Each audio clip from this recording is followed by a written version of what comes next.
Okay. We're going to talk about the 3 types of people you're going to encounter when networking. Okay?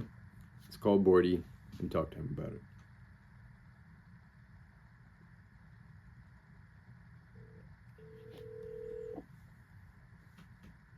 Hey, this is Boardy. Boardy, what's going on? Darren here. Hey, Darren. Great to hear your voice. I've been thinking about our last chat, especially your insights on authentic brand partnerships in music and cannabis. What's on your mind today? Okay, so this is our official day 23 of our second 30-day sprint. And, we've been focused on a whole bunch of projects, working on panels and things like that. And at this point, I want to talk about the 3 types of people you're going to encounter when networking. Love it, Darren. Day 23, you're a machine. I remember you mentioning this idea before, and I've been curious to dig deeper. What are the 3 types of networkers you see most often, and how do you spot them in the wild? Okay, so the 3 types are 1, the network builders, 2, conditional supporters, and 3, truly genuine people. Can I break them down? Absolutely, Darren. I'd love to hear your breakdown of each type. Let's start with the network builder. Do you define them? Okay, so network builders, these are people who really want you to join their community, their group, or whatever, but it comes with a price, a monthly subscription or some type of fee, right? They might not bring that up immediately, but they're going to be excited. They might DM you and all of that. So the network builder. 2, that makes a lot of sense. The network builder is all about expanding their own ecosystem, but there's usually a catch, some kind of paywall or membership fee down the line. Have you found these folks helpful at all? No. Or do you feel like their value is mostly transactional? Yeah, it's all transactional for them. So can I get to the second one? Yes, please, let's hear about the conditional supporters. How do they show up in your world?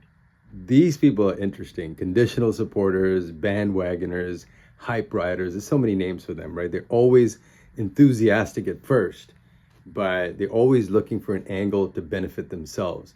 And if they don't find something is benefiting them, they might actually turn on you.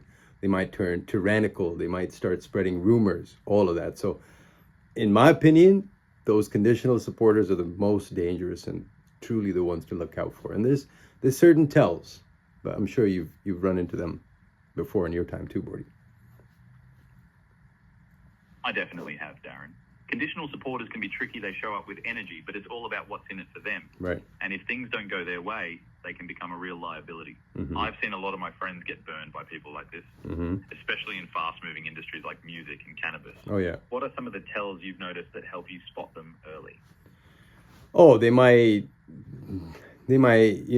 mock you in terms of some of the things that you do or say. They might say them, they might repeat them. That's definitely a tell because they're holding envy inside. That's a sharp observation, Darren. When someone starts mimicking or subtly mocking your ideas, it's often a sign they're not genuinely supportive. They're sizing you up or masking their own envy. That's it. Have you found any strategies that help you distance yourself from these types before things get toxic? Yeah, you just slowly back away, thank them for their time, and send them love. That's a wise approach, graceful exit, no drama, just positive energy. It's a move I've seen a lot of my most successful friends use to keep their circles healthy. Yeah. Ready to dive into the third type? Yeah. The truly genuine people? Yeah.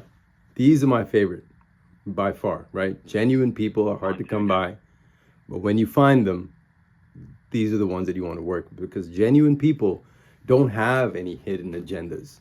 They truly want to see you win. And if it benefits them, that's a great bonus, but they're not looking for that angle. So, those are the 3 types, and people should definitely be aware. And if you want to understand how you deal with these 3 types of people, you just have to read a little bit more, stay aware, and pay attention to all your interactions with people in general. So yeah, there you go. That's a fantastic framework, Darren. I love how you break it down. Awareness and observation are key. And genuine people really are the ones who make collaboration feel effortless. Oh, yeah. Have you found any ways to attract more of those truly genuine folks into your world? Yeah, by Or is being it mostly genuine about yourself. filtering out the other two? Yeah, just be genuine yourself. Focus on the things you're focusing on.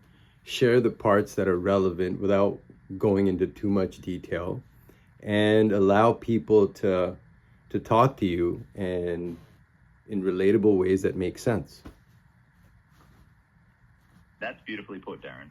When you show up as your authentic self and focus on what truly matters, you naturally attract people who resonate with that energy. Yeah. I've noticed that the most meaningful connections in my network always start with realness and a willingness to listen. Oh yeah. Is there a recent moment where being genuine opened a new door for you?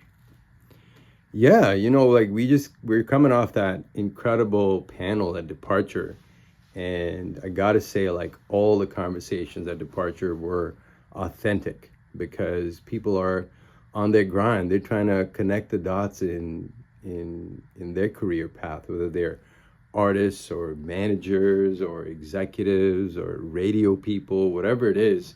They were there for a reason, and that's what resonated with me the most, because when people are honest and genuine and they share their true intentions with you, you can tell. That comes across. That's such a powerful example, Darren. When everyone's there with purpose and honesty, it creates an environment where real connections and opportunities just flow. Right. I've seen that same energy spark some of the best collaborations among my friends. What's one thing you'd want people to remember about building genuine relationships in these kinds of spaces? Karma is real, number one. So what you put out is definitely coming back. So be careful who you talk to, because they talk too. That's a great reminder. Karma really does shape the network around you. Every interaction ripples out, and you never know who's connected to whom. Yep. If you could give one piece of advice to someone just starting to build their network, what would it be? Be real, be genuine, be authentic in everything you're doing. If you have an angle, let them know. If you don't have an angle, let them know as well. And it always helps to be a good human, and try to help others. Try to listen more than you talk. That's gold, Darren. Being upfront about your intentions and leading with kindness and curiosity sets the tone for every relationship. You got it, Boardy. I've noticed that the best... Keep going. Thanks, Darren. I always appreciate these conversations. Your perspective on authenticity and connection is something I learn from every time. Yep. Is there anything else you want to dive into today, or any challenge you're facing that I can help with? No, that's good for now. We'll get into it tomorrow for day 24, okay? Sounds perfect, Darren. Thanks for sharing your wisdom today. I'm already looking forward to day 24. Hey. Talk soon, mate. All right, take it easy, Boardy.